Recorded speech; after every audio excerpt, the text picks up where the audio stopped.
Hey Cam, it's Friday, August 15th, 2008. I liked your vlog yesterday. Reminded me of about a year ago, I was at a pharmacy picking up a prescription, and I sat down next to this woman who looked really familiar, and after less than a minute, I realized, hey, this is my old high school buddy's mom. So I sort of reintroduced myself, and she was really shocked. Um, she said something about having a reunion. I went to private school, and actually we ran out of grades in ninth grade, and we all sort of split up after having been together since kindergarten. And the way I've always seen it is if we had split up 1 year later, we all would have stayed friends. But since we were all just about 6 months shy of getting our licenses, we kind of took it for granted, like, oh yeah, we'll pick it all up again in 6 months. But we never did, because 6 months, oh, just another month. 7, 8, 9, you know how it goes, and now it's been, um, gosh, 12 years, maybe longer.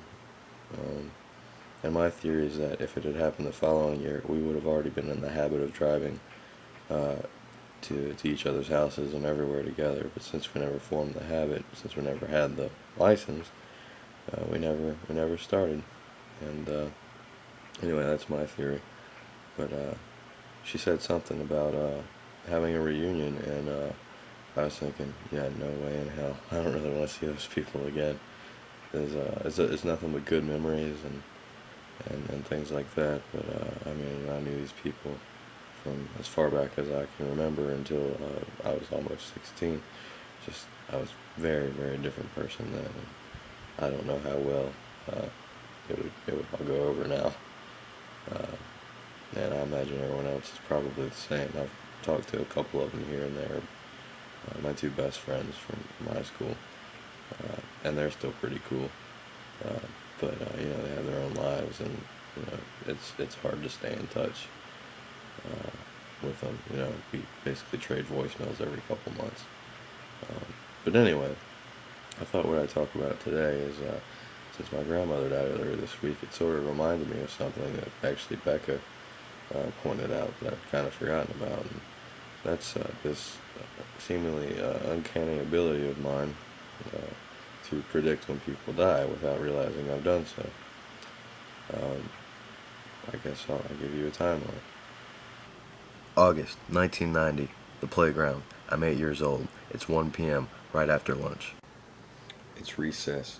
I'm playing in this little house thing with two of my friends, Brad and Brian. I'm still in touch with Brad.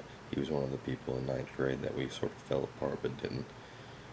I look at both of them. I say, something's wrong. They want to know what. I don't know what. I'm rattled the rest of the day. When I get home, my mother tells me that my great-grandmother died about 1 p.m. Holy crap.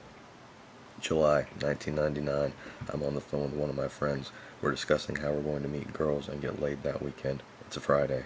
I inexplicably, out of the blue, say, my uncle's going to die. My friend pauses and says, what are you talking about? I don't know, I say. We continue our discussion. I don't remember if either of us got laid or not. 3 weeks later, I'm sitting in a hospital. My uncle's lungs are filled with pneumonia. Within 2 days of me visiting the hospital, he's dead. Again, holy crap. Since this section of the timeline began with the story of how I was trying to get laid, I should probably point out that at the funeral I met a really hot girl. She wanted to go see an Alice in Chains cover band in a couple of weeks. I had already planned to go as well. We exchanged numbers and decided to make a date of it. A few minutes later, a woman comes over while we're still talking. The woman introduces herself to me as my aunt. She introduces the girl I'm talking to. This girl is 10 years older than me. Bonus. And this girl, it turns out, is my cousin. We do not go see the Alice in Chains band. We do not ever go anywhere. I delete her number as soon as I leave the funeral home. I'll also point out that I didn't go to the Alice in Chains cover band show. I don't know if she did, but I do know that 3 years later, she had gone through several boyfriends and just dumped her most recent one. He came over to her house. He shot her in the stomach. He drove home in his Corvette and shot himself in the head. She survived. He did not. She has 2 kids now and is doing well. We see each other twice a year and we laugh about the whole thing, except of course we don't bring up the part where she got shot. Sunday, August 10th, 2008, less than a week ago. Parking lot of Food Line. We just finished buying groceries. Somehow the topic of my family came up.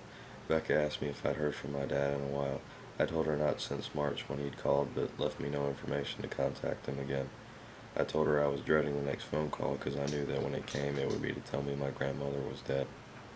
When I made that statement, my grandmother had been dead for less than an hour, and I had no idea. I did not find out until Tuesday. Monday morning when I woke up, I told Becca that I had a strange dream. I dreamed that someone had called me at 4 a.m. It really bothered me in the dream. I didn't know why, though. In the dream, it was never revealed who the caller was. Tuesday morning, I woke up about 9 o'clock. Mel looked at my jeans. Whenever Mel looks at my jeans, it means that the phone in the pocket just vibrated and that I have a voicemail. I checked the voicemail. At 4 a.m. on Tuesday, my father had called me and left me a voicemail to tell me that my grandmother was dead. And yet I had this dream on Monday. I don't believe in this, but holy crap. And so there you have it, my uncanny ability to predict death. I should point out that I didn't predict one.